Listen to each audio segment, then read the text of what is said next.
Tu me réponds rapidement? Ouais. On va parler thunes. Oh là. Est-ce que t'es riche? Oui. 7 boîtes montées, 5 exits, une encore en vie, on va en parler. Et donc une morte aussi. Les premiers projets, les premiers succès, je me suis pas rendu compte que la partie qui était vraiment super sympa, C'est les débuts. c'est le moment où en fait c'est pas fait. Et en fait quand t'arrives et que ça marche, bon bah c'est fait en fait. La logique de souveraineté numérique dans le monde d'aujourd'hui, pour moi c'est un des plus gros sujets. Parce que la manipulation de masse, la fuite de valeur, c'est lié à ça. T'es anti-GAFAM ou pas? Complètement. Tu les utilises pas? Si, tous les jours. Les amis, avant de vous présenter ce podcast, je voudrais remercier notre partenaire du jour. C'est Conto, le compte pro qui simplifie vos finances pro. Conto simplifie le quotidien bancaire des PME et des indépendants en offrant un service de création d'entreprise et un compte pro 100% en ligne, des outils de facturation, de gestion de comptabilité et de gestion des dépenses. Avec un produit innovant, un service client hyper réactif et disponible 24 heures sur 24 et 7 jours sur 7 et des tarifs transparents, Conto est naturellement devenu le leader européen de sa catégorie. Aujourd'hui, c'est déjà 1 demi-million de pros qui sont déjà clients de Conto. D'ailleurs, on a reçu son CEO Alexandre Pro il y a un peu plus de 3 ans, à l'époque où Conto n'était pas une licorne. C'est l'épisode 31 pour mieux comprendre leur vision avant-gardiste. Bref, si vous souhaitez ouvrir un compte pro, ça vous prendra 10 minutes seulement et ça se passe sur leur site conto.com. Conto.com. Encore un grand merci à Conto de nous permettre de vous proposer cet épisode qui, je l'espère, vous inspirera à entreprendre et à miser sur vous. Bonne écoute à toutes et tous. Salut à toutes et tous, c'est Yassine Scali, bienvenue dans ce nouvel épisode de Dans la tête d'un CEO. Les invités, les entrepreneurs défilent à mon micro mais ne se ressemblent pas aujourd'hui. Est-ce que j'ai le droit de dire que je reçois une star? Je ne te demande pas la réponse, je dis oui Fred. Dis-moi si je peux bien te présenter. 7 boîtes montées, 5 exits, une encore en vie, on va en parler. Et donc une morte aussi. Une morte, ouais. mais ça va, on va en parler aussi. Ouais, ça va, 1 sur 7, c'est un beau ratio quand même. Et surtout, combien d'invest? 120, 150? Ouais, à peu près. Ouais, tu comptes plus. Non, quand on aime. Oh là là là. Bon, comment vas-tu Fred? Et un grand merci de me recevoir. Eh ben écoute, grande forme, chouette rentrée, malgré ce temps horrible à Paris. Mais mes cheveux l'attestent, ça frise, voilà. Voilà, mais beaucoup d'énergie. Bon, raconte, en plus t'habites pas à Paris, là on peut dire, on est dans un magnifique lieu, la caserne. J'habite pas très loin. Mais bref, une ancienne caserne de sapeurs-pompiers. D'ailleurs, je crois que Léna Mafouf a fait son pop-up ici. Voilà, ça c'est une bouteille lancée à la mer. Si tu nous écoutes, chère Léna, tu es la bienvenue. Raconte-moi un petit peu. Ouais, en fait, je vais la poser très différemment la question. Qui es-tu? Comment tu te présenterais à mon podcast, pas à n'importe qui? Bien entendu. Moi, je suis ingénieur et je suis entrepreneur depuis 23 ans maintenant. Passionné de tech. J'aime beaucoup ce qui crée de la rupture. Et ce qui me fascine, c'est comment des ruptures technologiques créent des ruptures d'usage qui elles-mêmes modifient la manière dont on vit et j'espère apportent de la vertu dans notre société. J'en suis convaincu. Très rapidement, on va pas passer sur ces 7 boîtes. Non. Promis qu'on parlera pas du Minitel. Alors tu m'as le coup de vieux. Oui, c'est ça. En fait, dans les mails qu'on s'est échangés en calant le rendez-vous, tu m'as rappelé de manière extrêmement subtile que ton podcast s'adresse à des gens qui sont jeunes et dont je ne fais pas partie. Non. Donc, je te remercie. J'ai pas dit ça. J'ai dit que le plus important pour moi, c'était transmettre l'entrepreneuriat qui est un état d'esprit, l'art de miser sur soi. Et je disais que mon objectif n'est pas de permettre à des gens d'aller lever une série C, mais plutôt à des gens de se lancer. Mais plus sérieusement, j'aimerais beaucoup savoir, tu te considères comme un serial entrepreneur? Tu te considères comme un serial investisseur? Les deux, t'es quoi? Non, ingénieur, hein, j'aime bien. Ingénieur, ouais. donc t'es ok. Ben justement, on va expliquer aux gens, une fois n'est vraiment pas coutume pour le coup, on va ordonner et structurer ce podcast. Cette première partie, on va parler tech. Okay. On va parler très tech, mais aussi la tech qui peut aider sur des industries et même des business models beaucoup plus simples et terre à terre, entre guillemets. Et ensuite, on va parler d'entrepreneuriat. Et là, tu vas me parler d'entrepreneuriat, mais tu vas aussi me parler via ta casquette d'investisseur, de combien d'entrepreneurs tu vois au quotidien. Je pense que tu en as vu 10 fois plus que moi, et j'en ai vu pas mal quand même. Donc voilà, restez bien accrochés jusqu'à la fin. Et à la fin, je ne sais pas, peut-être que je pitcherai mon prochain projet que tu vas défoncer en 3 minutes. Là, tu prends un risque. Hein. Là, je prends un risque, je sais. Je sais que je prends un gros risque, mais ça va, tu vois, tu me mets tellement en confiance que les gens comprennent. On a passé 1 heure de déj où je vous ai mis un tunnel à toi et ton associé. Donc voilà, un grand merci. On commence par le commencement. Ariani. Ariane? Non, Ariani. Non, Ariani, ouais. Il y a 2 E à la fin. Ouais. C'est quoi? Alors Arianis, d'abord, c'est un projet de cœur très engagé. C'est de la technologie, mais c'est de la technologie engagée, en ce sens que c'est un projet qui accompagne un mouvement que je pense fondamental dans l'univers du digital, qui consiste à passer d'une architecture hyper centralisée de l'Internet, c'est-à-dire des plateformes privées qui ont privatisé l'Internet en réalité, avec leurs normes. Comme le Minitel à l'époque, bravo. On a dit qu'on en parlait pas. Téléphone à fil, cassette à bande, on fait pas. Mais donc, voilà, il y a des plateformes qu'on connaît bien, hein, c'est les big tech, les GAFAM, on les appelle comme on veut, qui ont réussi à privatiser les briques essentielles de l'Internet, qui sont toutes en bas de l'architecture du réseau. Et grâce à des technologies décentralisées, on peut arriver à passer de ce monde-là qui pose plein de problèmes, en fait, en termes d'innovation, c'est-à-dire qu'aujourd'hui, ces plateformes dictent dans quel cadre on peut innover, et c'est assez restrictif. Elles décident des prix, et puis elles mettent nos données à risque. Et quand je dis nos données, c'est les données des entreprises comme les données des utilisateurs que nous sommes. Et juste, je te coupe, mais c'est pas le principe d'un oligopole? Si, tout à fait. Non, mais voilà. Et donc, on est là-dedans. Alors, il y a évidemment, on peut imaginer mettre en place des réglementations pour essayer de casser tout ça, mais c'est trop lent comparativement à la vitesse à laquelle ces plateformes sont capables de se développer. Et il y a une rupture technologique qui est celle de la blockchain, on l'appellera comme on voudra, Web3, il y a plein de mots pour le désigner, qui consiste à mettre en place des infrastructures, qui sont des infrastructures distribuées ou décentralisées, dont l'architecture est très très différente des plateformes privées, puisque ça consiste à partager un réseau, une infrastructure, entre personnes qui l'utilisent. Voilà. On ne va pas rentrer dans le détail, je pense. Et donc, Arianis est né de l'envie de participer à ce mouvement et de le faire avec un angle assez particulier, c'est qu'on s'intéresse avant tout aux besoins des marques. Donc, quand on dit des marques, hein, ça peut être des marques de luxe, ça peut être des marques de mode, ça peut être de l'automobile, de l'électroménager, peu importe. On s'intéresse aux besoins des marques dans le cadre de leur relation client et on leur propose une alternative à des plateformes centralisées pour rassembler de la donnée, pouvoir la traiter, pouvoir la partager entre membres d'un écosystème. Anonymisé, du coup? Oui, ça peut, absolument. Donc, et la vertu, c'est de passer de plateformes qui sont complètement privées, des boîtes noires, à une infrastructure publique, open source, auditable, et plus respectueuse des données. Tu sers qui? Tu sers tes marques qui sont tes clients ou tu sers le end user et tu le protèges? Alors, on sert des marques, enfin nos clients et nos utilisateurs sont des marques, qui elles-mêmes, dans l'adoption de ces technologies, rendent un service aussi à leurs clients. Mais faut pas se faire d'illusions, on doit d'abord régler des problèmes pour les marques, et régler des problèmes mieux que des plateformes ne le font, si on veut qu'elles puissent adopter nos technologies. Mais je dis engagé dans le sens où la finalité de cette technologie, la finalité du développement de cette technologie, c'est d'avoir un Internet qui soit plus souverain. C'est la mission. C'est la mission. Et derrière, évidemment, il faut trouver qu'est-ce que demain tu sers et tu règles comme problème pour arriver à avancer. C'est quoi les problèmes de tes clients? Je te donne un exemple qui est vraiment le truc sur lequel on bosse le plus, c'est la notion de circularité. Donc, il y a une envie, une volonté et une obligation de plus en plus de créer les conditions pour que des produits physiques durent plus longtemps. Et si on veut qu'ils durent plus longtemps, c'est pour éviter de consommer trop de ressources, pour optimiser un peu la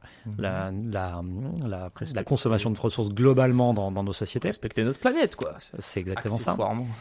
Bon, il y a 3 choses pour ça. Il faut mieux réparer les produits, mieux les recycler, et donc avoir une traçabilité sur d'où viennent ces produits, dans quelles mains ils sont passés, comment ils ont été utilisés, comment ils ont été modifiés, etc.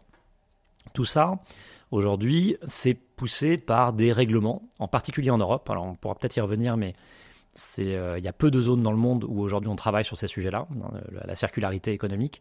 Ça, c'est un vrai sujet européen, avec des réglementations qui existent déjà en France, qui sont en train d'être rendues globales en Europe. Et donc, pour arriver à cette finalité, donc d'optimisation de l'usage des produits, il faut pouvoir tracer les choses. Et donc, il faut déployer des infrastructures de données pour être capable de suivre un produit tout au long de sa vie. On ne peut pas améliorer quelque chose qu'on ne mesure pas. Qu'on ne connaît pas bien. Okay. Alors ça, c'est génial sur le papier. Bon. Le problème, c'est que c'est aussi la porte qu'on ouvre à de la surveillance de masse. C'est pas pour ça que c'est fait, bien entendu, mais enfin, t'imagines toutes les dérives qui peuvent arriver. Donc, il y a deux problèmes derrière. Il y a ce risque, qui est un risque la mise en risque des données personnelles des utilisateurs. Et la deuxième chose, c'est que pour que ça fonctionne bien, en fait, il faut pouvoir partager de l'information. C'est-à-dire qu'il faut qu'une marque puisse partager de l'information avec un distributeur, un réparateur, potentiellement un certain nombre de clients qui vont se repasser le même produit en le rachetant d'occasion, jusqu'au moment où ça va être recyclé. Et ça, sur le plan technique, c'est très compliqué à faire si tu déploies une base de données traditionnelle sur laquelle il va falloir gérer des droits, des accès. Mais surtout, cette base de données, il faut bien qu'elle appartienne à quelqu'un. Et personne n'a envie d'endosser la responsabilité pour la totalité d'un écosystème.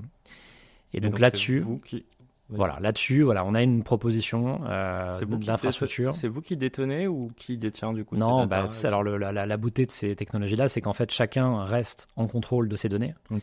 Chaque marque par rapport aux données. Chaque marque, chaque distributeur, chaque utilisateur final. Et il n'y a pas de... Bien sûr, les données sont stockées à un même endroit, mais elles sont chiffrées, elles sont sous l'accès de celui qui en est propriétaire.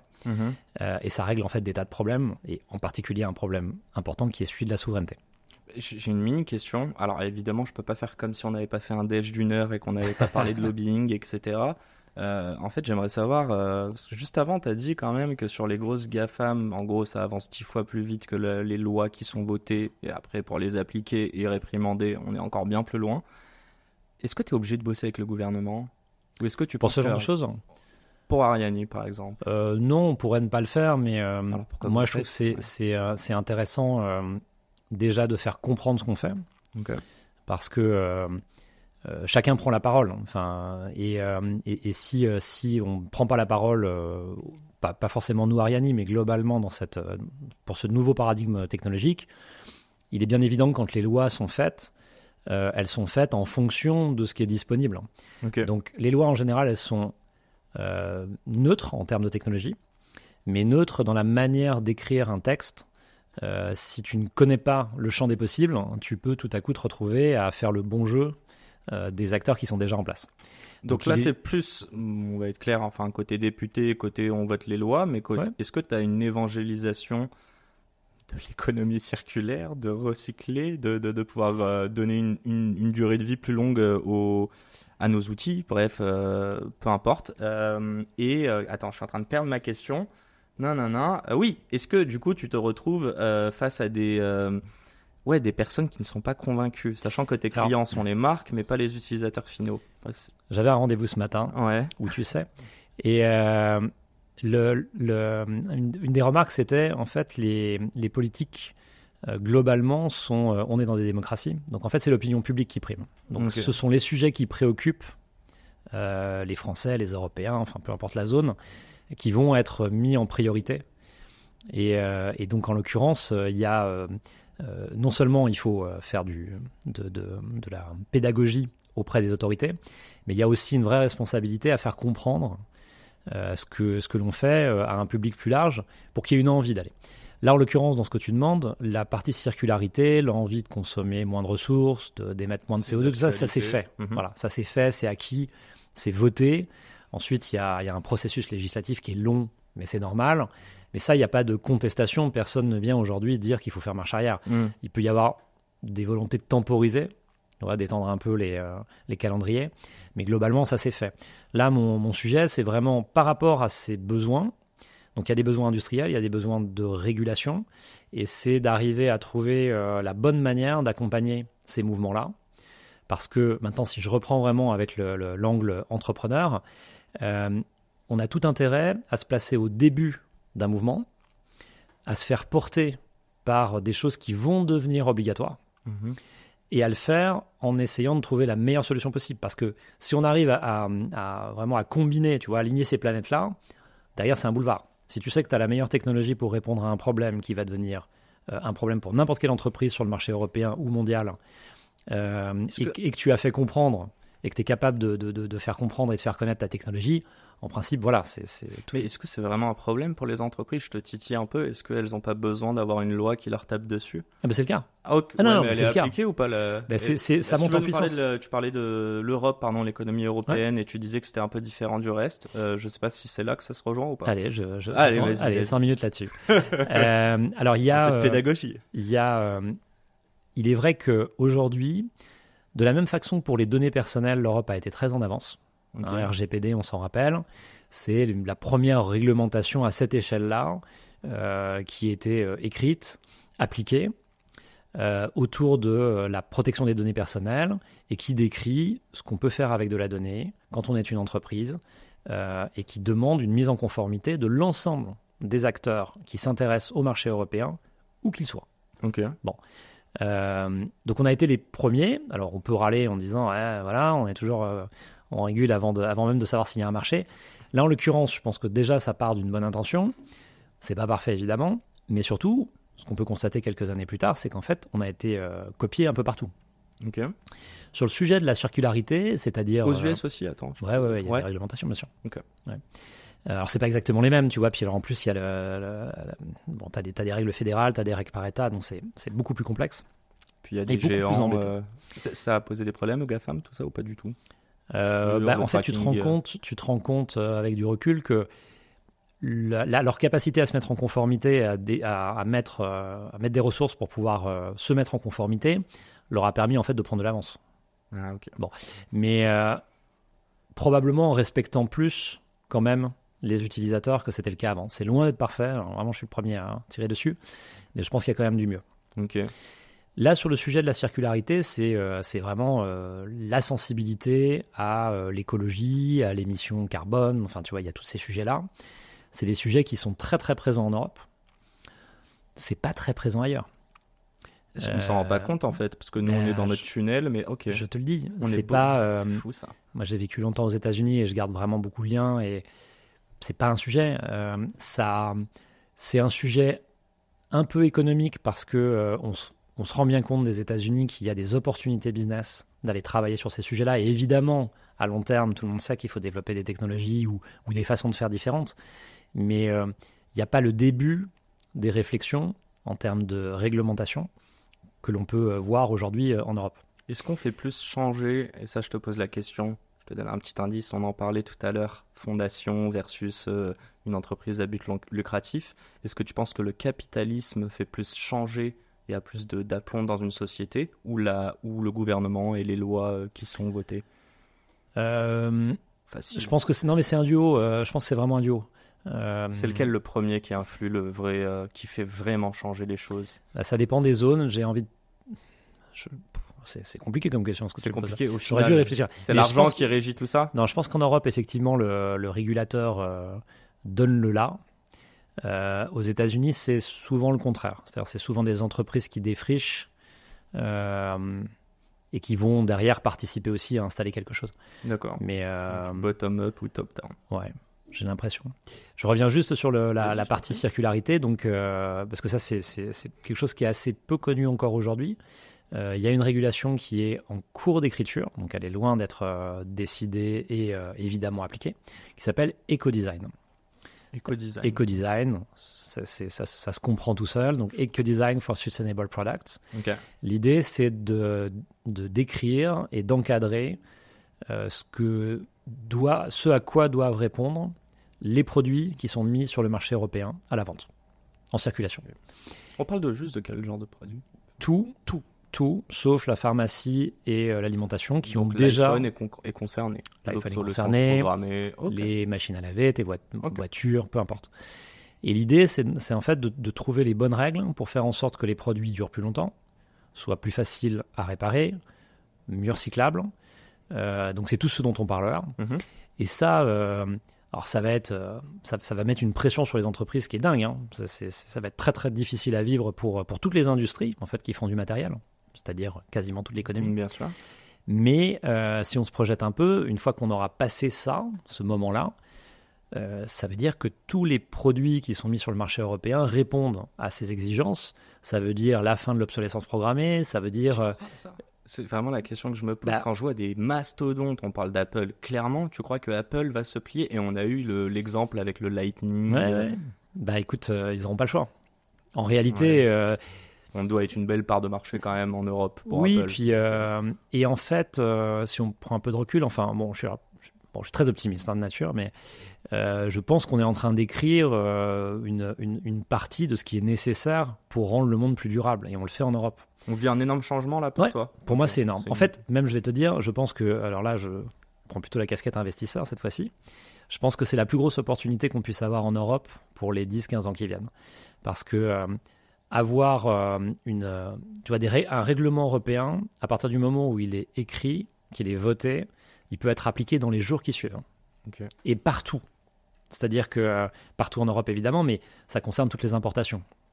Ouais, mais attends, je te coupe. Là, tout ce qui est plastique, les pailles, etc., c'était voté. Et je crois que 2 ans plus tard, ils ont annoncé qu'ils allaient faire là des amendes. Et pof, tout le monde a changé. Alors, après, tu vois, c'est un jeu, Ouais, c'est-à-dire que bon, il y a la des politique. stocks, il y a des stocks, il y a des gens pour qui ça fait plein de choses, mais tu peux remarquer qu'il y a beaucoup de progrès. Par exemple, dans les emballages sûr. aujourd'hui, il n'y a plus de plastique quasiment. Et il n'y Bien en sûr. aura plus du tout à la fin de l'année. Ok. Tu vois, tout le polystyrène expansé. Non, ces mais là, je trucs-là. suis le vieux français là qui voit le verre à moitié vide. Désolé. Bon, Faut que alors j'arrête là, je suis de le jeune français, tu vois, qui est plutôt optimiste. Non, mais je dis vieux, même pas sur l'âge. Ouais, désolé. Et donc, je pense que c'est une opportunité énorme parce que ça va participer à mettre en place un modèle économique, un modèle de société qui se projette vraiment dans l'idée de construire un monde plus durable.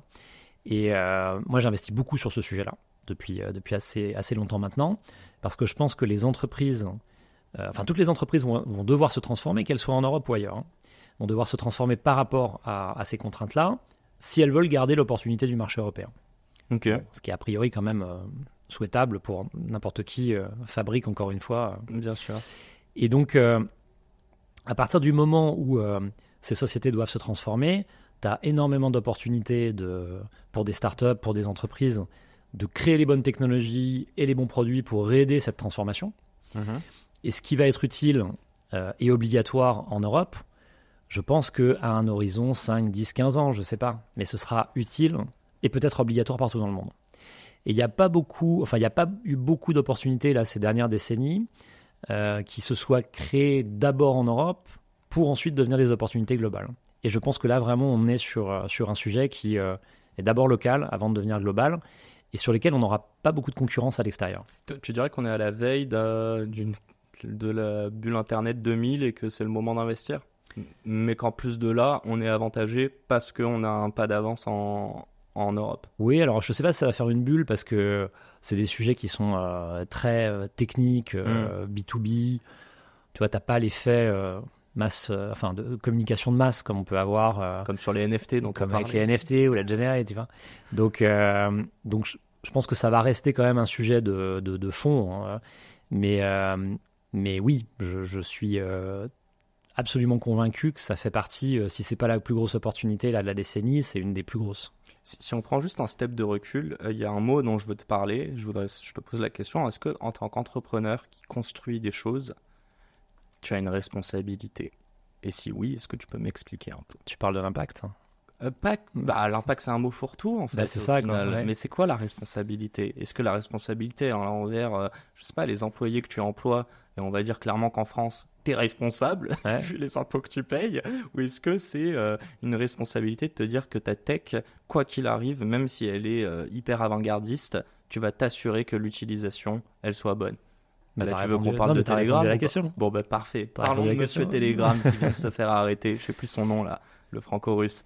Non, mais déjà, pour répondre à ta question, Ouais, c'est les deux sont liés. l'impact et la responsabilité quand on est entrepreneur, en fait, c'est pas qu'entrepreneur, c'est n'importe quelle personne qui a la capacité de décider. Et encore plus dans des grands groupes, en réalité. Mhm. Parce que la probabilité pour que toi, en tant qu'entrepreneur, tu arrives à créer un modèle et une société qui soit capable, par son échelle, d'avoir un véritable impact massif, c'est quand même faible au regard de ce que sont capables de faire des entreprises qui peuvent se transformer Mhm. sous l'impulsion de gens tu vois, qui ne sont pas forcément entrepreneurs. Mais en l'occurrence, oui, quand on monte une entreprise, on a ces responsabilités-là, et tu as raison d'exposer les deux parties. Tu as l'interne, Donc en fait, comment est-ce que tu crées un cadre pour que des gens s'épanouissent, soient capables de grandir avec l'entreprise et se nourrissent d'ambitions, de valeurs qui soient positives pour eux et pour leur entourage. Et puis ensuite, tu as effectivement tout ce que par rayonnement, une entreprise est capable d'avoir comme impact. Bien sûr. Et c'est pas forcément un impact écologique, mais en fait, tout a son importance. La manière dont tu crées des partenariats, la manière dont tu communiques, la manière dont on avait cette conscience avant? Ou tu trouves pas que ce qui régissait le plus, c'était faire de l'argent? Alors, je pense que... Alors, c'est marrant parce que j'ai fait une intervention dans une école que je ne vais pas citer du tout là. Oui. Et juste en préparant cette intervention, les élèves me disent, vous savez, monsieur... Alors déjà, bon, c'est agaçant en me voyant. Vous savez, monsieur... Pas Fred. Voilà. Nous, pour notre génération, on veut avoir du sens. Je dis, sens de quoi vous pensez vraiment que vos parents se levaient le matin en se disant, aujourd'hui, je vais faire vraiment n'importe quoi, du moment que je gagne du blé? Non. Il y a des gens qui sont comme ça, je vais pas... Et il y en a qui le sont encore aujourd'hui. Et il y en a qui le sont encore aujourd'hui, beaucoup en finance d'ailleurs. Mais globalement, dire tu peux pas t'épanouir, tu peux pas... quel que soit le niveau de responsabilité et de job, si tu vas le matin te dire je vais m'emmerder toute la journée avec des gens que je peux pas supporter pour faire des trucs qui servent à rien. Enfin, donc... Tu penses que la majeure partie... Excuse-moi de t'interrompre, mais tu penses que la majeure partie des gens sur cette terre font un job qui leur plaît? Alors, ils sont épanouis dans leur job? En France? Même en France? Moi, je pense que oui. Tu penses que oui? Ouais. Okay. Non, mais il y a toujours à mieux, etc. Mais, et puis c'est aussi moi, je pense que non. Mais après, c'est aussi une façon de concevoir ce que tu fais. Bien sûr. Tout le monde ne va pas chercher Aujourd'hui, je suis organisé très... Alors, je ne suis pas CEO d'ailleurs par rapport à ton podcast. Oui, bon, désolé. Moi, je ne l'ai pas dit, mais on salue ton CEO. J'ai vu juste avant. Mais quand j'étais CEO, avant... si je regardais vraiment factuellement le contenu de mes journées, et si j'avais pas la vision et la finalité de ce que j'étais en train de faire, j'aurais dû me dire à chaque moment de ma vie, en fait, ça n'est pas intéressant. Okay. Parce que la quantité de petits problèmes, de petits trucs que tu encaisses et que tu dois résoudre toute la journée, à un moment, normalement, le rationnel devrait te faire aller prendre un job, tu vois, à la cool, etc. Donc, c'est aussi la façon de regarder son travail. Tu mets de la passion ou pas, tu vois. Le travail en lui-même n'est pas forcément passionnant tous les jours, mais tu peux mettre de la passion par rapport à la finalité de ce que tu cherches à accomplir. Et c'est sûr que, allez, tiens, mettons les pieds dans le plat. Quand tu lèves des fonds, tu sais qu'il y a 99% des meetings que tu vas prendre qui ne servent à rien, en fait, puisqu'on va te dire non. C'est un exercice, après. Tu vois. C'est un de la mais ça fait chier, quoi. Qu'est-ce que tu apprends? Je veux dire, tu as envie de driver ton business. Alors, t'apprends si les VC sont honnêtes et te disent pourquoi ils n'ont pas investi. Alors, mais on sait c'est tous pas qu'ils toujours sont le pas cas. Honnêtes. Mais... Non, mais bien sûr, heureusement, il y a des gens très bien qui ont DA, investi chez nous. mais ce que je veux dire, c'est que tu vois, tu as envie de faire autre chose. Bien sûr. Et donc, est-ce que les gens sont épanouis? Je ne sais pas. J'ai envie de penser que oui. Après, à ta question, est-ce que maintenant on a plus conscience? Je pense que maintenant on communique plus. Donc la réputation d'une entreprise, ce qu'elle fait de positif, négatif, etc. est plus connue. Donc c'est plus facile de visualiser ce qui ne va pas et savoir qu'ailleurs ça peut aller mieux, qui fait que les entreprises se transforment pour tous en fait se tirer quand même vers le haut. C'est tellement intéressant. J'ai eu cette conversation, je ne sais plus avec qui, mais on se disait, alors c'était différent, c'était plus sur les taux de dépression ou de burn-out, mais on s'est dit, est-ce que parce que maintenant on en parle beaucoup, en fait on avait sous-estimé le nombre de personnes qui étaient en burn-out ou qui sont heureuses ou pas au travail, ou est-ce que c'est parce qu'on en parle maintenant que les gens se posent la question et donc du coup ils sont biaisés dans la réponse? C'est un peu des deux, je pense. Oui. Du coup. Mais de toute façon, enfin, voilà, le fait d'être dans une société où l'information est tellement présente et surtout fait que je pense que globalement, on a des cycles qui tirent vers le haut. J'ai deux petites questions. Alors, une, elle est moins tech et l'autre, elle sera tech. Je vais commencer par cette question. On parlait des US. Je voulais juste savoir, on est clairement au courant, c'est pas moi qui vais t'apprendre les US, donc tu vas me dire si je me trompe ou pas. Mais je crois que tu peux te faire virer du jour au lendemain. Le CDI n'existe pas là-bas. Ou c'est que des CDI, les contrats, ou presque.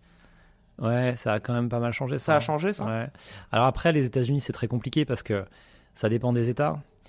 Il y a 50 États et il y a 50, potentiellement il y a 50 règles différentes. Ouais, ok. Donc ça dépend des États.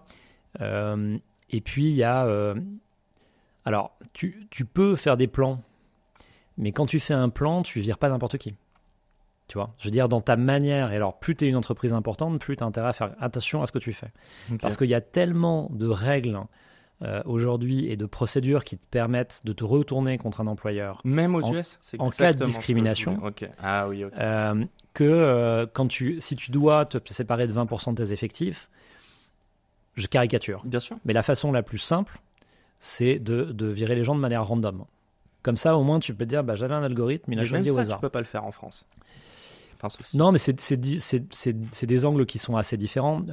Aux États-Unis, comme effectivement la protection sociale est très faible, globalement, quand tu as la responsabilité effectivement des plans que tu vas faire, et tu vas devoir privilégier, pour ceux qui restent, des gens qui sont dans une situation qui sera plus délicate ou qui auront plus de difficultés à se reclasser. Ok. Et donc là, tu as tous les critères du monde, gender, etc., qui vont rentrer en compte, et ça devient une usine à gaz. Hein. Mais tu es beaucoup plus réactif parce qu'effectivement, tu peux adapter tes effectifs, parce que là-bas, tu règles une entreprise comme tu règles une machine, quelque part. Mais, et donc, c'est complètement déshumanisé sur le plan J'allais dire, RH. la responsabilité employé ou employeur Ouais. plutôt vis-à-vis de ses employés. C'est le département juridique. Non, mais Aujourd'hui, c'est par ça. rapport à la France, parce que la France, on en Ouais. a parlé juste avant, on a une responsabilité, on emploie des gens, Ouais. et si tu dois les virer, bon courage, entre guillemets. Est-ce que aux US, Bon, oui. tu dirais que c'est l'opposé, c'est quoi? Non, c'est différent. C'est-à-dire qu'aux États-Unis, tu vas... On te paye Tu mieux. as un risque légal, en fait. Tu vois, Ok. tu vas le considérer comme un risque et pas un risque par rapport à un régulateur. En fait, c'est un risque par rapport à des gens qui peuvent t'attaquer. Ok. Et aux États-Unis, tu sais que quand tu pars dans des procédures, c'est très compliqué. Donc tu as ce risque-là. En France, c'est complètement différent parce que c'est pas géré, c'est pas les gens qui vont t'attaquer directement, ou alors c'est des règles qui sont là. Et donc, effectivement, tu as aussi du risque. T'es Mais pour ces règles? Concrètement, je vais être cash, tu préfères la France ou les US là-dessus? écoute, j'ai pas énormément.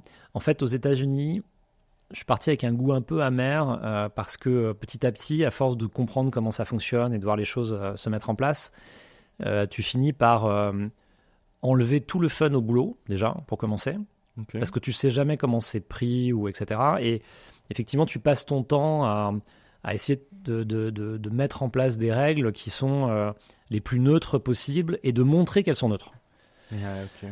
Bon, ça crée des relations qui sont un peu... Tu marches sur des œufs tout le temps. Ok. Tout le temps. Et plus, en plus, quand tu as des responsabilités hiérarchiques, là, tu es plus à risque, évidemment, parce que c'est toi qui crée les conditions de l'inconfort des gens qui Bien travaillent sûr. avec toi. T'as la tête à abattre. Donc, tout le monde fait super gaffe à tout, et ça crée des conditions, et ça crée des relations dans lesquelles l'honnêteté ne prévaut pas.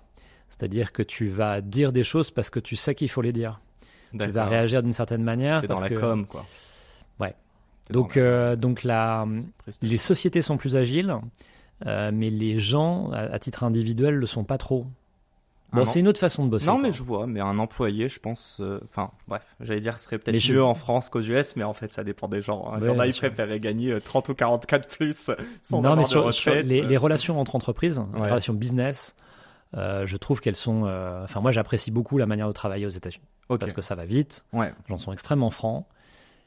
Et à contrario, les relations RH en interne, c'est une complexité et c'est pas. Enfin, moi, je préfère là pour le coup l'approche latine que. Tu l'as remarqué, hein, on représente fervent supporter. Je vais te poser cette dernière question qui est sur Ariani, sur la tech. C'est quoi En plus, tu as créé six boîtes avant.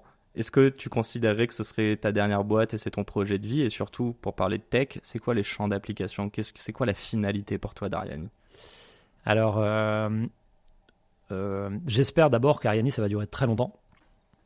On essaye de faire une espèce de norme, un protocole qui... donc, tout est construit pour que ça survive à tout le monde. Veille d'une révolution et tu as envie de... Tu vois, c'est de l'open source. À la base, c'est de l'open source, c'est gouverné par une association loi 1900, enfin, un truc qui est assez particulier pour en faire une sorte de bien commun. Okay. On parlait tout à l'heure de plateformes privatisées, privées. On est vraiment le contraire de ça, quoi. C'est de monter un modèle, de participer à déployer un modèle qui soit le plus pérenne possible. Donc de ce point de vue-là, j'espère, tu vois, que ça va durer très longtemps. Je suis pas sûr que... Donc si je me projette dans l'idée que c'est un succès, j'espère que j'accompagnerai ça très longtemps aussi. Et je suis pas sûr d'avoir envie de refaire de la tech plus tard. Voilà, si c'est ça la question. Okay. Ce qui ne fera pas de moi, je pense, un retraité oisif. Mais c'est une super belle intro pour la deuxième partie après. D'accord, ok. Très belle intro. Mais attends, juste là-dessus, donc tu dirais que c'est un peu l'aboutissement, cette 7e boîte. C'est celle qui te correspond le plus, cette 7e boîte? Non, c'est pas qu'elle me correspond plus, c'est... ce qu'on essaie de faire est vraiment complexe pour la mise en place. C'est pas forcément la technologie, elle est complexe, mais bon, pas forcément plus, tu vois, que ce que j'ai fait avant. C'est l'adoption. Mais la mise en place, c'est une technologie en rupture par rapport à ce qui existait, qui n'est pas du tout compris, qui est complètement orthogonale avec tout ce qui a été fait dans les univers centralisés. Donc c'est compliqué de projeter les gens dans comment est-ce que tu passes dans ce nouveau paradigme technologique, avec des cas d'usage qui sont géniaux, mais par contre qui en termes de déploiement s'étalent sur des années. Donc il y a un sujet de financement, parce que c'est long. Il y a un sujet d'adoption, alors appelle ça du lobbying, de l'éducation, de ce que tu veux. Mais tout ça étant très très long, et dans un univers qui est celui de la tech, qui est devenu quand même hyper violent. Tu vois, les hauts et les bas sont de plus en plus rapprochés d'abord, et de plus en plus écartés. Et donc pour ça, j'espère qu'on est en train d'y arriver. Je pense qu'on est en train d'y arriver. Et ce sera probablement le projet qui sera le plus de ce que j'ai fait, qui sera un peu l'aboutissement, tu vois. Okay. Mais j'ai aimé tous mes projets, et qui sont pas mes projets d'ailleurs, qui sont des projets de groupe. Oui, on va le dire. On va le dire. Mais celui-ci, il est particulier parce que il porte encore plus que les autres une vraie idée de ce que j'ai envie, tu vois, que le monde devienne. Et ça peut paraître bête de dire, en fait, les systèmes d'information, on veut les décentraliser, mais on vit dans un monde digital, numérique, pardon. Ça, ils ne sont pas d'anglicisme. Donc, un monde qui est complètement numérique, où toute la communication est passée en ligne. Et donc, en fait, la manière dont les systèmes d'information traitent cette information et la diffusent, s'ils sont centralisés, en fait, on est dépendant. Enfin, la logique de souveraineté numérique dans le monde d'aujourd'hui, pour moi, c'est un des plus gros sujets. Parce que la manipulation de masse, la fuite de valeur, c'est lié à ça. T'es anti-GAFAM ou pas? Complètement. Tu les utilises pas? Si, tous les jours. Non, mais je vais te dire, l'Internet serait pas ce qu'il est s'il n'y avait pas eu les plateformes. J'en ai monté une, tu vois, à l'époque d'Overblog. Donc, ce serait pas ce que c'est parce que les plateformes ont amené un modèle dans lequel les utilisateurs n'avaient pas et n'ont toujours pas principalement à payer. Personne n'aurait mis sa carte bleue pour utiliser un moteur de recherche, puis un réseau social, etc. Donc, il n'y aurait pas eu ça. L'Internet ne serait pas déployé à cette échelle, ça c'est sûr. Et c'est cette échelle qui a permis qu'aujourd'hui, on puisse mettre notre carte bleue dans Uber ou dans autre avec de la confiance. Ouais. Mais les externalités négatives aujourd'hui de ces plateformes, maintenant qu'elles sont déployées à l'échelle, sont trop importantes. La responsabilité. Exactement. Donc je pense qu'il faut casser ça. Telegram, donne-moi cet exemple de Telegram. Je t'embête, je sais, j'en ai parlé tout à l'heure. Alors Telegram, je suis bien embêté parce que... Tu n'utilises pas? Il y a des dealers, des pédophiles, tout ce que tu veux. Bien sûr, je l'utilise parce que c'est difficile... Enfin, si tu veux qu'on se parle, si tu veux, sur un truc très décentralisé, on peut se parler sur XMTP. Personne ne connaît. Ouais, je connais. Donc voilà.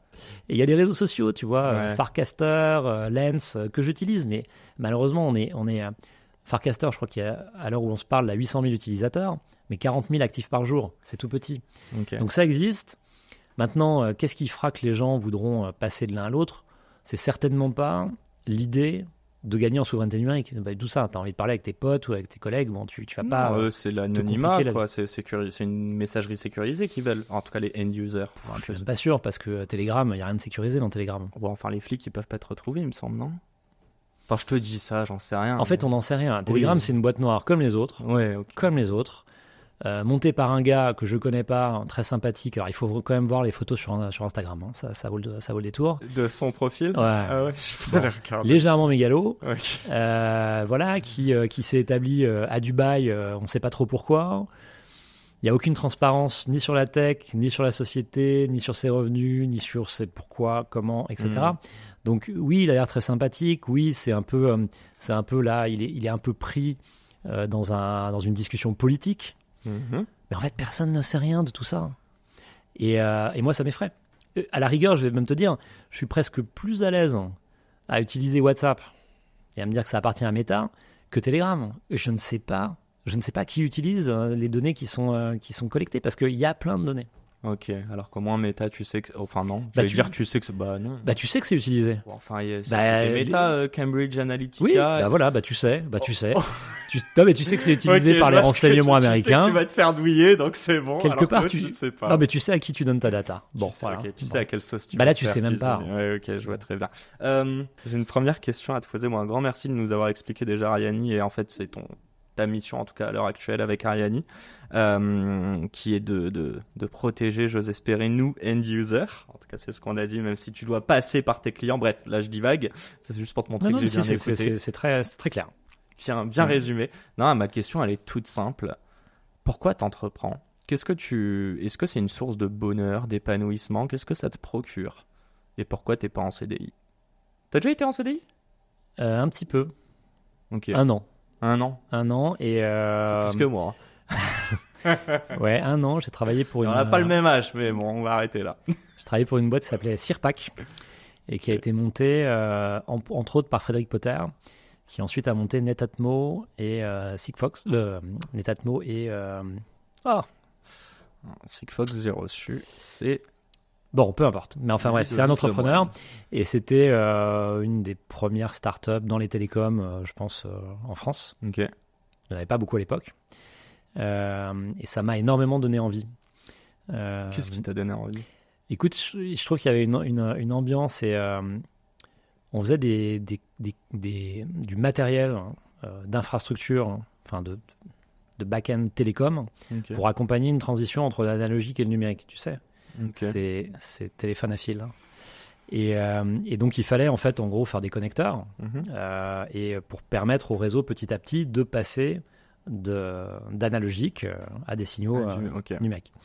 Et cette boîte avait un produit top, tu vois, pour le faire. Et ce qui était très drôle, je trouve, c'est qu'on était... je sais pas, quand on est arrivé, on était 12, 15, je sais plus. Et en fait, on faisait du matériel qui était vendu à tous les opérateurs. Du hardware. Du hardware, ouais. On a vendu beaucoup à Free. Et je trouve que c'était assez magique de se dire que cette petite équipe était capable de créer un produit utilisé par des grands noms. Donc c'est l'impact. En fait, pas le mot fourre-tout. Alors, attention, on va revenir sur l'impact si tu veux. Mais c'est... Alors déjà, il y a l'ambiance. Il y a un peu cette ambiance commando. Je vais pas dire famille, parce que c'est plus commando, tu vois, à essayer de trouver une voie, à essayer, et puis à s'organiser pour essayer d'accomplir quelque chose. Sans savoir réellement comment. Non, alors tu découvres, voilà, donc tout cet apprentissage est je trouve extrêmement intéressant. La suite d'une entreprise est pas moins intéressante, mais moi j'aime particulièrement cette partie-là. Donc déjà cette ambiance, tu vois, qui est un truc très particulier d'un point de vue humain. Tu l'as dépassé cette ambiance avec Ariani ou pas ? Pas encore, et heureusement. Vous êtes un peu moins de 50 là, c'est ça ? Ouais, on est une quarantaine, mais... Moi, c'est la limite, je dirais 50. C'est pas tant une question de nombre, en fait, c'est plutôt la phase. C'est-à-dire on est toujours dans une recherche de modèles, etc. Okay. Et ça, j'aime beaucoup, même si c'est un peu violent, parce que en fait, tu passes ton temps à avoir des noms en face de toi et tu passes d'une super nouvelle à une nouvelle horrible. Donc mais j'aime bien ce côté commando, quoi. J'aime bien être sur des sujets à défricher parce que je trouve qu'intellectuellement c'est hyper satisfaisant. Donc tu es hyper curieux et plus que curieux, autodidacte. Oui. Alors autodidacte, oui, parce qu'on est sur des sujets qui sont nouveaux, donc tu t'apprends en même temps que Mais tu vas chercher l'info. l'état de l'art.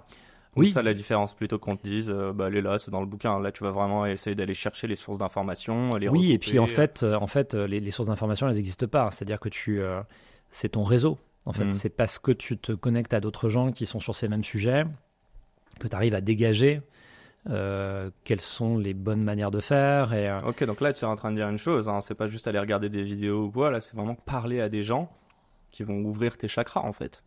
Aussi. Je pense que les recettes, tu vois, pour construire quelque chose aujourd'hui, c'est pas les recettes d'hier. Okay. Et d'ailleurs, c'est un gros problème, y compris pour les entrepreneurs eux-mêmes. Moi, la boîte que j'ai ratée, je te dis tout à l'heure, il y en a une qu'on a plantée.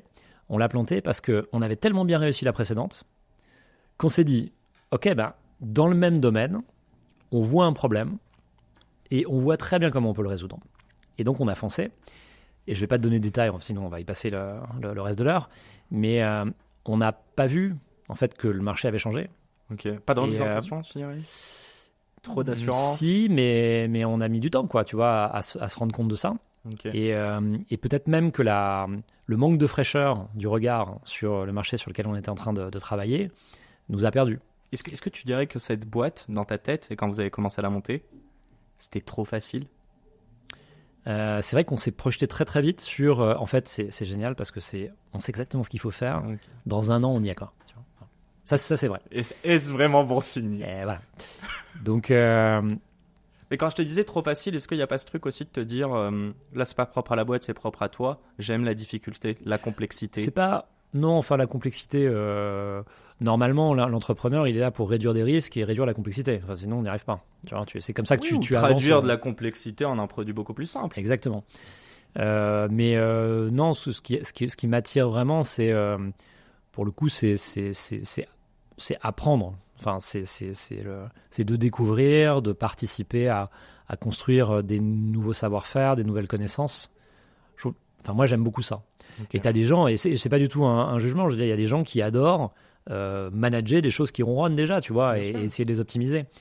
Et ça, je pense, même encore plus de valeur en réalité, parce que tu peux avoir pour le coup, un impact beaucoup plus important sur des grosses structures. Mais toi, tu préfères 0 to 1 que 1 to 10. Ouais. Quoi. Okay. Moi, j'aime beaucoup ça. Est-ce qu'il y a une dimension, je veux parler du mot passion.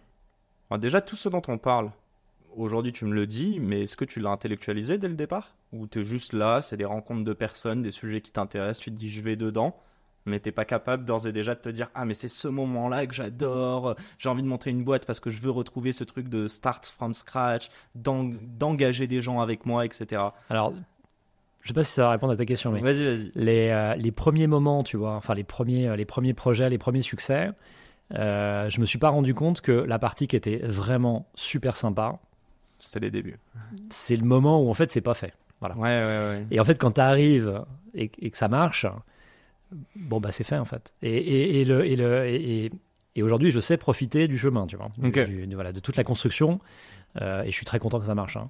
Mais je sais maintenant qu'il faut savoir en profiter tout au long du parcours parce que une fois que c'est fait, tu vois, c'est comme quand tu vends une entreprise, c'est un événement qui, en fait, est assez triste. J'allais dire, c'est un petit deuil. Donc, en fait, c'est la fin, quoi. Donc, est-ce que c'est la finalité, vendre une entreprise ? Alors, attends, me réponds pas. Attends, si je vais quand même le faire. Ok. Je pense que ça dépend. Une après aussi. Ok, parce que je pense que ça dépend vraiment de l'endroit où tu es dans ta vie et dans ton. Je pense que la première fois que tu as un événement de liquidité, c'est très joliment dit, hein, mais voilà, la première fois que tu as un événement de liquidité et potentiellement important. Je pense que ça change tellement la vie ou les opportunités futures. Et ta capacité à être libre de pouvoir faire des choses beaucoup plus importantes que oui, ça peut être une finalité. Honnêtement, après, je suis me concernant, de là, plus du tout. On va reparler de ça. Juste avant, je reviens parce que je t'ai posé plusieurs questions en une, mais est-ce que j'en entends beaucoup parler de passion ? Et parfois, la passion, elle peut être sur justement cette période de 0 to 1. Est-ce que tu as une passion, toi, dans l'entrepreneuriat ? Est-ce que c'est une passion qui, à un moment, tu l'as appliquée juste sur une des 7 boîtes parce que je sais que tu as monté une boîte dans les médias ou autre ? Voilà, c'est un peu la question. Alors, la question, ça peut être, est-ce que tu transformes une passion en ton... Est-ce qu'il y a le mot passion qui apparaît pour Moi, toi tout le temps. quand on parle d'entrepreneuriat? Tout le temps. Comment tu arriverais à la définir? Et d'ailleurs, si tu veux nous donner des exemples, peut-être la passion chez Ariani qui est différente de celle d'avant, quoi. Ouais, alors, je pense que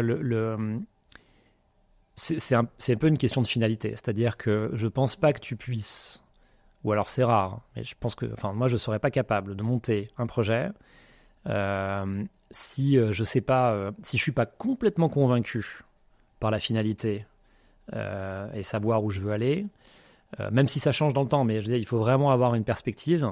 Ok. Et si je mets pas de la passion au quotidien dans ce que je fais, parce qu'encore une fois, dans ce travail là, qui est surtout plus tu es proche du 0 que du 1, plus tu fais ton quotidien, encore une fois, est fait de choses qui sont potentiellement très emmerdantes. Ouais, que des défaites. Surtout quand tu cherches la commences. première victoire. Oui, non, mais au tout début, tu vois, quand t'as pas de moyens de rien, tu fais ta compta, c'est pénible. Hein. Enfin, Donc si tu mets pas de la passion et si t'as pas une finalité Je qui rigole te parce que je tire, fais ma compta. bah excuse-moi. oui, mais bientôt tu verras, tu auras toute une équipe. Et si t'as pas cette finalité, que ça te tire pas et que t'es pas passionné par ce que tu fais, je vois pas comment tu peux y arriver. Parce que tu sais que tu vas avoir des moments très très durs et il faut être sûr que dans ces moments-là où tu dois tout remettre en question, il y a un truc qu'il faut pas mettre en question, tu vois, c'est l'ambition et la finalité. C'est ça Parce la que sinon, résilience. C'est de se dire que malgré Ouais. que tu vois, tous les jours tu tentes des trucs, ça marche pas. La résilience, c'est toujours garder le cap et te dire que c'est vers là que je vais et peu importe le chemin, je Ouais. vais continuer. Ouais. En tout cas, il faut avoir une étoile quelque part que tu suis parce que sinon, enfin, c'est très rapidement. Quand tu essayes des trucs, tu finis. Enfin, le pivot c'est bien, mais au bout d'un moment, tu tournes en rond, quoi. Donc bien il sûr. faut vraiment qu'il y ait quelque chose qui dépasse. Et d'ailleurs, tu vois, en tant que petit business angel, Quel quand mytho. C'est le plus gros business quand- angel de France. non, alors, de très très très loin. Et pendant un temps, tu vois, je m'intéressais. Je dis pas que je m'intéresse plus au projet, mais pendant un temps, je m'intéressais beaucoup aux idées des gens et je trouvais ça génial ou pas génial, etc. En réalité, ça m'intéresse toujours de savoir ce qu'ils veulent faire parce que c'est quand même ça qui intellectuellement va me stimuler pour la suite. C'est la Mais mission qui porte. je pourrais vraiment les yeux fermés, sans même savoir quel est le sujet, quel est le produit, le service, la technologie, quoi que ce soit, je pourrais être capable de mettre de l'argent dans une boîte juste en écoutant le pourquoi. Et le pourquoi et comment vous vous êtes rencontrés et pourquoi vous le faites ensemble, Me dit pas. etc., etc. Parce qu'en fait, il n'y a que ça. Dans les moments durs, il n'y a que ça qui te soude. Après, plus tard dans la vie d'une entreprise, ce sera moins important. Mais jusqu'à ce que tu aies trouvé T'as investi sur un pourquoi, pas un comment. pratiquement toujours maintenant. Oui. Ouais. Ok. J'ai une question à te poser. On va passer assez rapidement dessus et je vais te titiller parce que je sais que tu es humble. Comment t'as réussi sur tes 7 boîtes? À chaque fois, tu les as cofondées? Ouais. C'est même pas comment t'as réussi, c'est si je posais la question à tes associés. Pourquoi ils t'ont fait confiance? Alors, c'est pas forcément Et là. est-ce qu'ils t'ont fait confiance selon toi? Ou est-ce Non, c'est parce que les l'inverse? premières, c'est vraiment des choses qu'on a montées ensemble Ok. dès le début. Tu vois, ça part d'une conversation, mais c'est pas moi qui tire.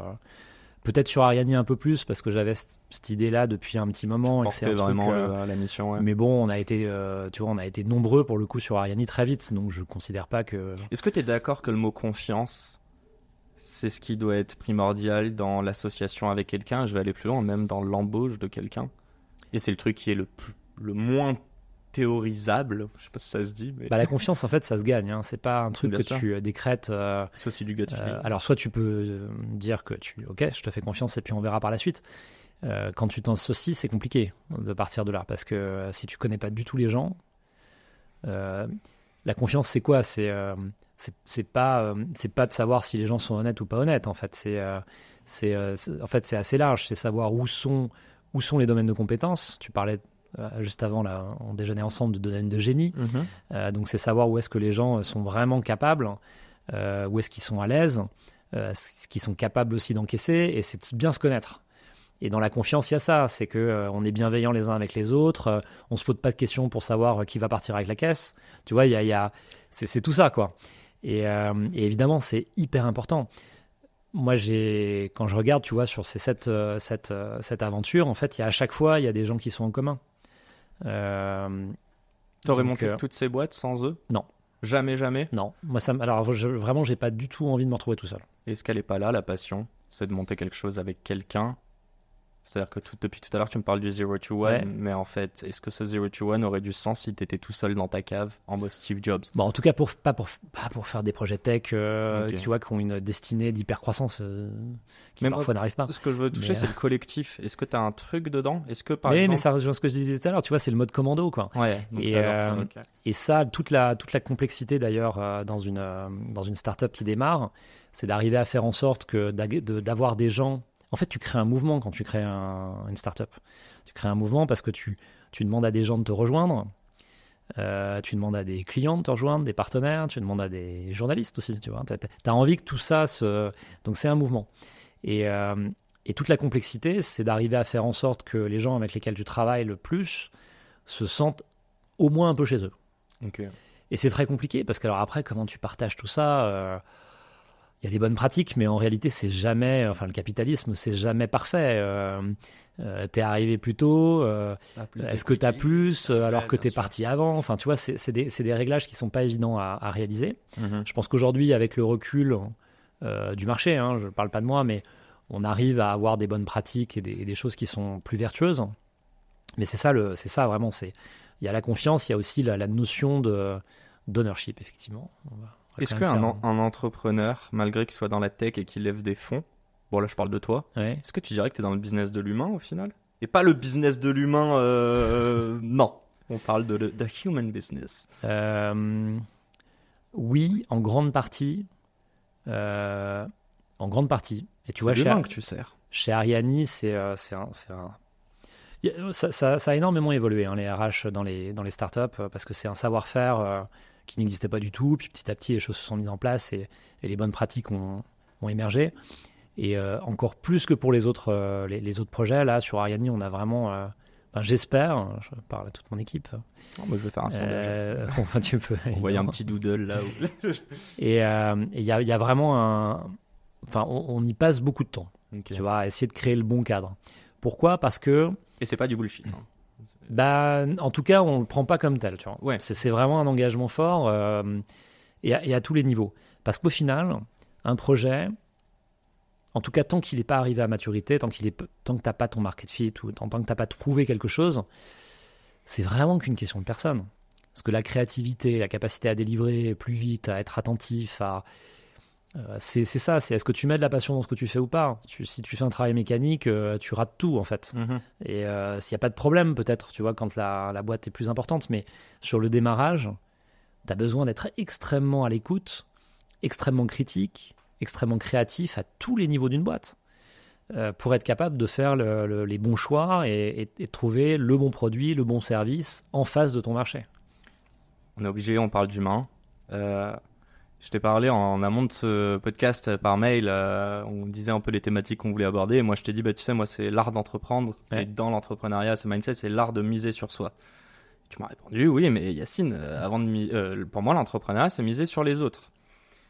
Moi, je t'ai dit, c'est super, mais est-ce qu'on peut, et je te pose la question, peut-on réellement miser sur les autres sans avoir misé sur toi? Et je m'explique, lorsque des personnes te rejoignent, et je suis sûr et certain que tu as de l'affection pour toutes les personnes qui sont dans la boîte et que tu pars du principe que c'est des A-players, donc ça voudrait dire que s'ils sont pas chez Ariani, ils pourraient avoir des superbes opportunités, tu te sens responsable et tu te sens redevable aussi envers eux parce qu'ils sont venus. Ouais, comment tu dirais de miser sur eux si toi t'as pas pleine confiance en toi? Et pleine confiance en toi veut pas dire ne pas avoir de l'humilité pour se remettre en question, etc. Très très large. Bon, là on est Ok, en mode ouais, non, c'est philo. large. Mais Alors, ouais, est-ce donc- que tu peux vraiment être entrepreneur et rassembler des gens si tu te connais pas si bien et si tu... Oui, alors c'est certain que il faut essayer d'éviter l'amateurisme et il faut éviter de faire prendre aux gens des risques inconsidérés parce que toi, tu vois, t'es capable d'en prendre de manière trop importante. Mhm. Je sais pas trop ce que c'est que miser sur soi dans ta bouche, mais pour moi, ça veut dire est-ce que quand je lance ce projet ou quand je commence à décider plus exactement, ou qu'on commence à décider d'aller faire appel et à des investisseurs et à des collaborateurs Ouais. ou même à des clients, à ce moment-là, il faut vraiment être sûr de ce qu'on fait.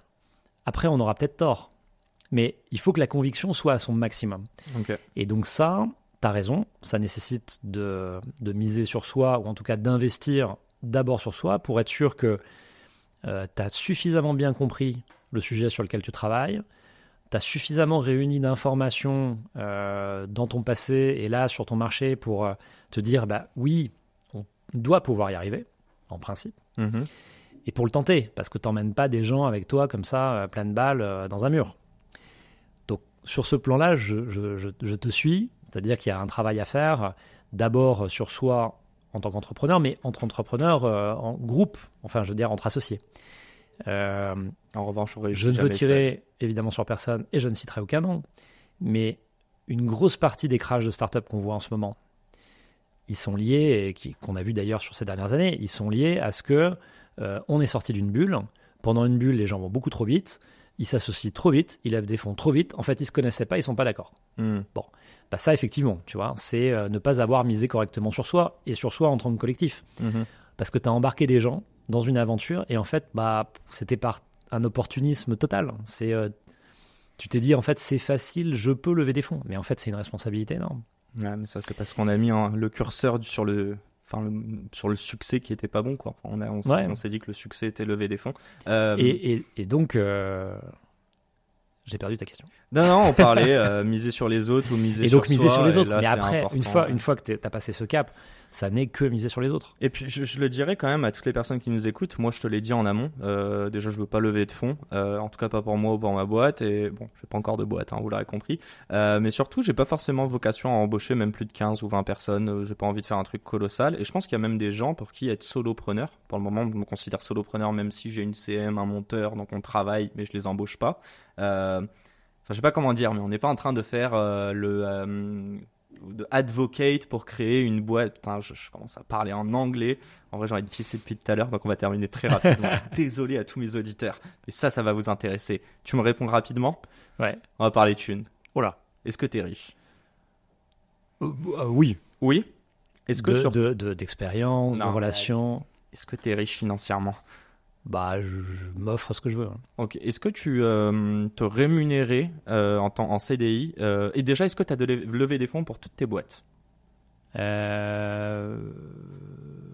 Oui. Au final, oui. Mais non, pardon, non. Non, pas pour toutes ? Non. Bon, 6 sur 7 ? Ouais. Ok. Est-ce que sur les 6 boîtes, plus de 50% des des investisseurs ont fait une belle plus-value ? Alors, qu'est-ce que... Pour l'instant, toutes. Je te dis de répondre vite. Hein. Ouais, non, mais je fais mes calculs quand même. Je te charrie. Est-ce que tu t'es rémunéré à chaque fois sur la première année de toutes tes boîtes ? Non. Non ? Non. Est-ce que... Alors là, je voulais t'en parler d'ailleurs. Alors là, c'est une annonce. Je cherche un appart. Je suis pas en CDI. On s'en parle en off tout à l'heure. Mais typiquement, comment tu faisais pour te loger ? J'aimerais bien avoir cette question, enfin cette réponse. Alors... Quand on a monté Overblog, on s'est installé à Toulouse. Okay. Et en fait, on a, notamment avec Julien Romanetto, on dormait dans les bureaux. Alors, c'était des beaux bureaux. Hein. Tu vois, on avait un espèce de loft, mais derrière les cartons des écrans là, et des ordinateurs, il y avait deux petits sofas. Bon, puis après, on s'est payé. Est-ce que tu investis de l'argent dans les startups pour être plus riche ?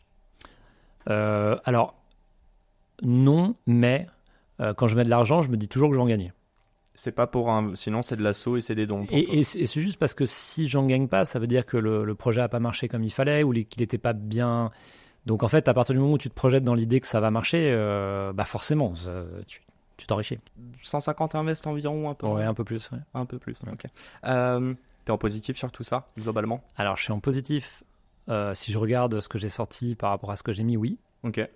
Après, il faut voir les échelles de temps. J'ai commencé il y a peut-être 16 ou 17 ans. Ok. Ça doit être ça. Donc oui, ceux qui sont sortis, j'ai eu la chance d'avoir des investissements qui sont bien sortis. Tu sors au bout de combien de temps, juste en moyenne ? Ça dépend, c'est les événements, ça dépend, mais les boîtes en fait qui réussissent vraiment beaucoup, en fait, elles tiennent, enfin, je veux dire, elles mettent du temps à sortir, ce qui est normal. Donc, c'est plutôt entre 7 et 10 ans. Tu sors en même temps que quoi, qu'une série B ? Alors, moi, je dis, j'ai un petit peu révisé mon truc, mais j'accompagne en fait, je fais exactement ce que font les fondateurs. Ok. Si j'ai une proximité suffisante avec les fondateurs, je considère que j'ai misé sur eux et que j'ai envie de les accompagner jusqu'à ce que, voilà, dans les mêmes. Donc, si eux font du secondaire à un moment donné, en général, j'essaie d'en faire aussi. Ok. Pas forcément invité à le faire d'ailleurs, mais. Et, et sinon, oui, je cherche pas en fait à sortir avant et je cherche pas un timing particulier. Je me dis que eux savent ce qu'ils font et puis parfois ça marche pas, hein, tu vois, tu te plantes, mais. J'ai une mini question par rapport à ce qu'on disait avant et toi quand tu as levé des fonds, mais ça peut être aussi pour les entrepreneurs dans lesquels tu as investi, enfin dans les sociétés dans Ouais. lesquelles tu as investi.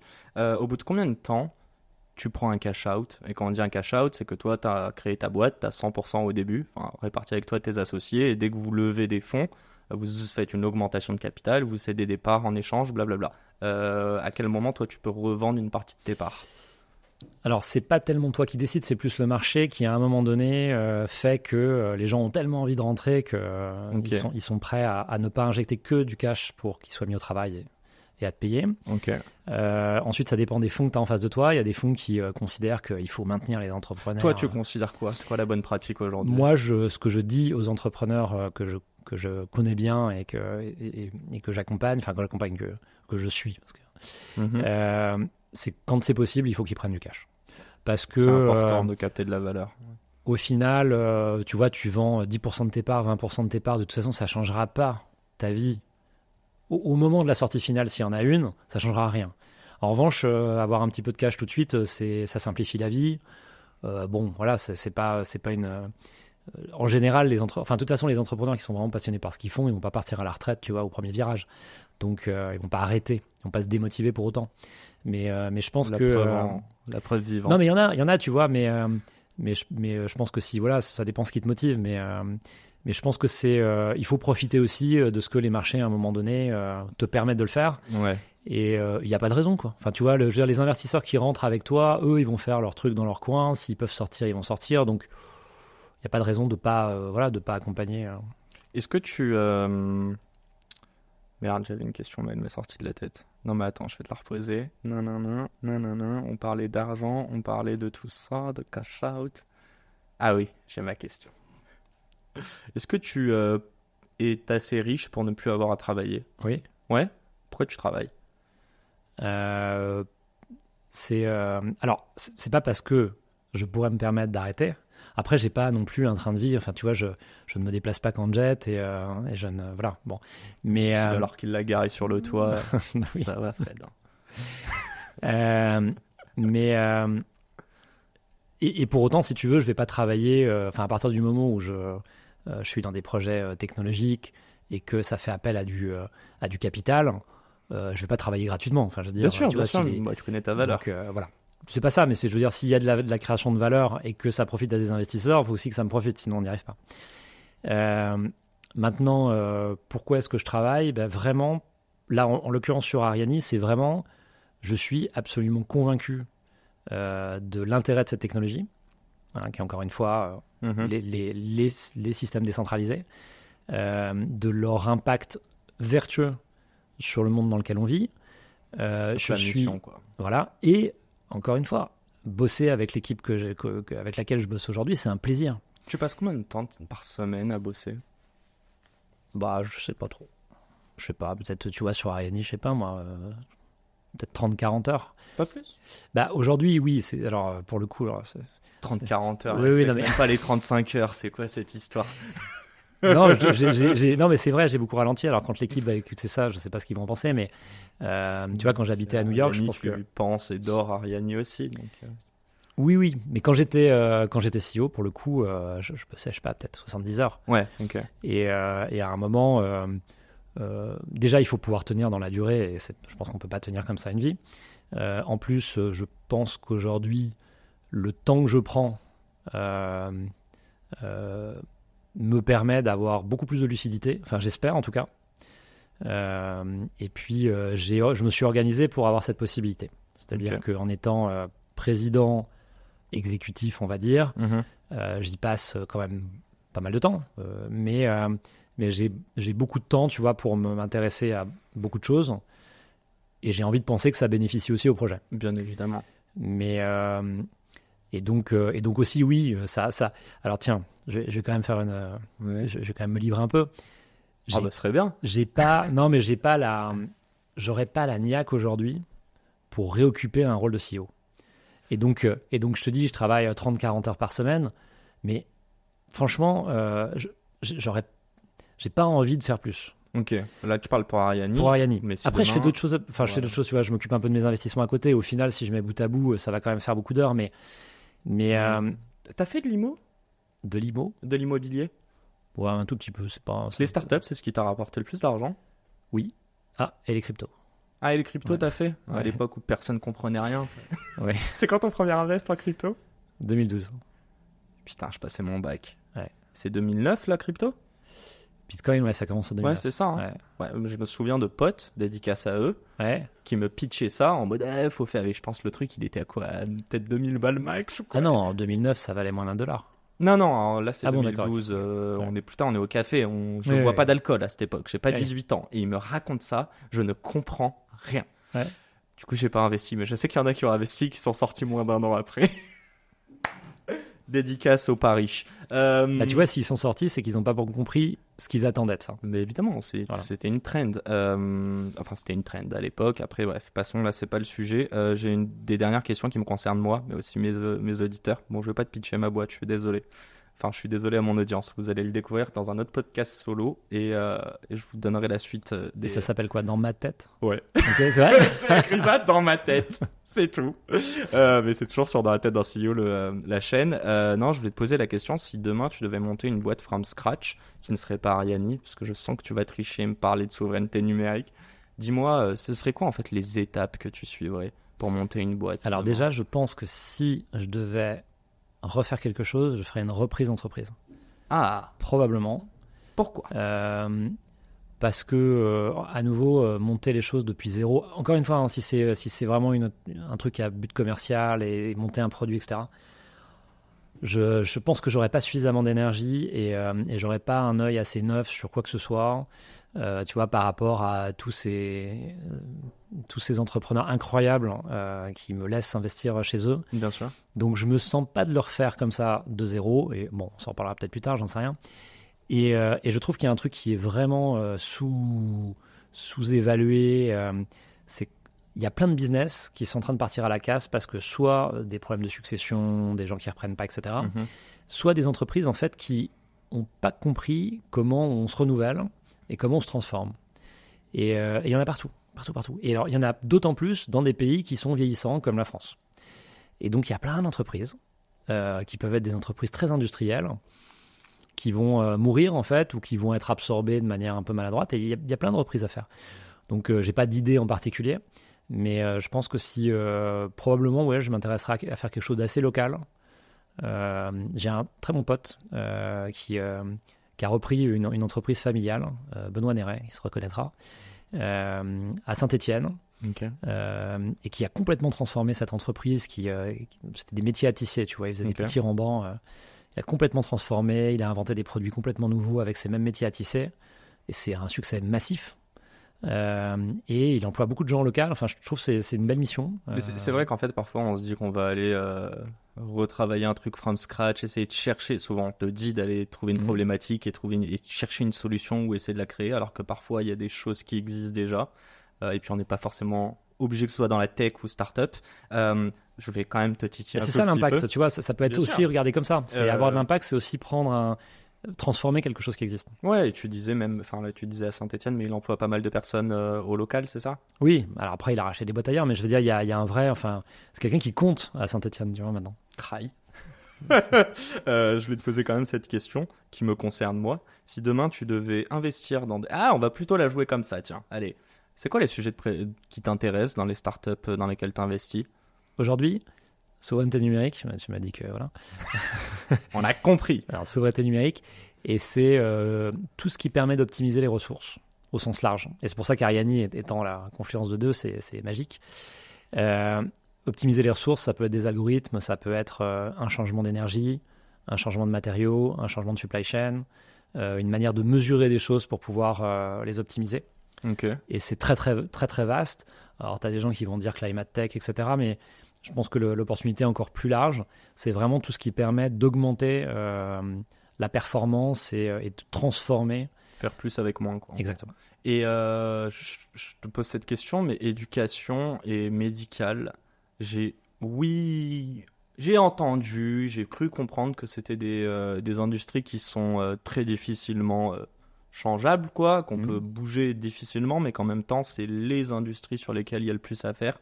Est-ce que tu inviterais des personnes qui veulent se lancer, qui savent pas exactement dans quoi, mais qui veulent créer quelque chose from scratch, entre guillemets, d'aller attaquer plutôt ce marché-là que celui des CRM, par exemple? Bah, là, c'est tous ces sujets qui sont des sujets de B2B, en fait. À partir du moment où tu vends des choses à des entreprises, où tu participes, c'est compliqué de se lancer quand tu connais rien. Enfin, je veux dire, si la question c'est dans quel domaine je me lance, je crois pas qu'il y a de l'optimisation à faire. Non, mais partout. Ouais. Et ce que je veux dire, c'est que si tu te dis là demain, tiens, je veux monter une boîte, je ne sais pas dans quel domaine, c'est un peu problématique si tu connais pas le domaine avant de te lancer, parce que à ce moment-là, peut-être déjà choisir un domaine, peut-être aller travailler un peu pour des boîtes qui sont dans le domaine ou s'y intéresser d'une manière ou d'une autre, mais c'est quand même un peu compliqué de se dire je vais régler les problèmes que je ne connais pas et dont, tu vois, pour des gens que je connais pas. Combien d'entrepreneurs font ça? Ils prennent plein de fiches, enfin ils prennent un Excel, je veux dire, et ils listent des problématiques et des potentielles solutions qui pourraient répondre. Et ils te disent, moi j'en ai plein à mon micro, et qui me disent, au final, on en avait 50, et voilà, au bout de 6 mois, on a compris que c'était celle-ci qui allait faire, et c'est celle-ci pour laquelle on est en train de se parler aujourd'hui. Je sais pas, apparemment, toi t'es pas satisfait? Si, ça peut être un process, mais ouais. de toute façon, bon, si tu sors de tes études, même si t'as pas fait d'études et que tu veux te lancer, effectivement, il faut bien trouver. Mais je pense que ça nécessite quand même, en fait, le plus compliqué, on revient à ce qu'on se disait tout à l'heure, c'est le réseau. Donc tu peux pas dire tiens, je pense que dans le médical il y a un truc à faire si tu ne connais personne dans le domaine. Okay. Parce que qui va te challenger sur tes idées complètement saugrenues? Il faut que ce soit des gens de qualité, que tu connaisses bien, qui soient capables de te renvoyer. En fait. Donc il faut que tu t'entoures. Et alors pour le coup, plutôt que de se dire est-ce que je vais partir là ou là parce que je pense qu'il y a plus d'argent, machin, etc. Et auquel cas tu vas te retrouver forcément dans le domaine le plus encombré au mauvais moment, parce que c'est comme ça que ça se passe. La question, ça peut être en fait, quel est mon contexte? C'est-à-dire, je suis en France, je suis à Paris, je suis à Lyon, j'habite à San Francisco, j'en sais rien. C'est en fait, qu'est-ce qui se passe là autour de moi? Okay. À quoi j'ai accès? Et je pense que c'est beaucoup plus pertinent de réfléchir comme ça, parce qu'en fait, l'innovation ou la capacité d'avoir, vraiment de trouver des interlocuteurs, des clients, de la connaissance, elle dépend uniquement de ton entourage. Donc, si tu veux monter, je veux pas te prendre des exemples, tu vois, trop, mais il y a tellement de mots que tu as envie de dire ou de name dropping que tu as envie de lâcher, mais tu le fais pas. Non, mais si tu veux monter le prochain Instagram, bon bah peut-être, tu vois, le fais pas depuis, je sais pas quel, enfin bon, il y a des endroits. Tu parlais de Guéril là, ou... peu importe. Non. Mais il y a des endroits où tu vas trouver des gens qui savent. Donc t'es à Toulouse. Bah, fais de l'aéronautique. Okay. Bon, il n'y a pas que ça à Toulouse. Mais je veux dire, c'est logique de faire de l'aéronautique à Toulouse, même si tu aimerais faire autre chose. Mais si tu veux faire autre chose et que ce n'est pas à Toulouse, bah, dans ce cas-là, va peut-être falloir songer à changer d'endroit. Moi, je note quand même une chose, on n'en a pas parlé, mais je retombe là-dessus, c'est la fin de notre podcast, c'est la passion en fait. Tu nous en as parlé, tu nous as parlé de la souveraineté numérique, mais aussi de build from scratch et d'avoir cette équipe un peu en mode commando. Et je pense qu'on parle beaucoup de la problématique, où on s'est dit l'industrie est attaquée parce qu'il y a de l'argent ou pas. Je t'ai un peu posé ces questions de en fait comment les gens pourraient se diriger. Mais une des meilleures choses que tu as dit en filigrane tout le long, c'est se connaître et essayer de voir dans quoi on est une zone de génie, quoi. Ouais. Et ce qui nous entoure. Et ce qui nous entoure, évidemment. Faut parier sur les autres. Faut parier sur les autres. Non, mais on réussit. De toute manière, c'est ce qui rend la chose d'autant plus belle. Ouais. Je dis ça, j'ai fait que des sports individuels. Et je rêve, j'ai cette image de moi en train de faire du foot et de me dire, je sais pas quoi, on perd la balle, faut retourner en défense. Mais en fait, j'ai la flemme. Mais je vois mes 5 coéquipiers qui passent devant moi. Bon, oui, il y en a 10, mais là, on va dire qu'il y en a que 5. Et tu vois ce que je veux dire? En fait, je le disais dans un autre podcast, Kobe Bryant dit I don't negotiate with myself. Je trouve ça beau, mais moi malheureusement je négocie avec myself. Par contre je négocie pas avec d'autres personnes, c'est-à-dire que si je me suis engagé, j'aurais plus de face si... Bref, je raconte ma life, mais non je vais pas parler de mon projet. Bon, un grand merci Fred. Est-ce qu'on a tout parlé? On a parlé de tout? Non mais bon, il faut s'arrêter. Ça va, on va s'arrêter, mais on a abordé pas mal de sujets. Ça t'a plu quand même? Ouais, très bien. Bon, j'espère que ça vous aura inspiré. Moi, en tout cas, oui. C'est l'essentiel. Et un grand merci de nous avoir suivis. Merci à toi, Frédéric, pour ton temps, ton accueil et cette belle heure de podcast. À toutes les personnes qui nous écoutent, un grand merde. N'hésitez pas à nous laisser 5 étoiles et un commentaire. Et sinon, ouais, j'aime bien terminer avec ça, mais un grand merde à toutes les personnes qui entreprennent. Parce qu'apparemment, merde, ça veut dire bonne chance en français. Ça se provoque la chance. Ouais, voilà. Voilà. Vas-y, je te laisse le mot de la fin, Fred. Non, bah écoute, merci beaucoup. C'était très chouette. Bon. Et j'espère qu'effectivement, ça donne envie aux gens d'entreprendre. Mais entreprendre, c'est pas forcément monter une boîte. C'est juste trouver un but et puis trouver les moyens de se rendre. Ah oui, définissez votre mission aussi. Tiens, je vais te parler de ma mission après. Allez, merci à tous et à la semaine prochaine pour un nouvel épisode. Ciao, ciao.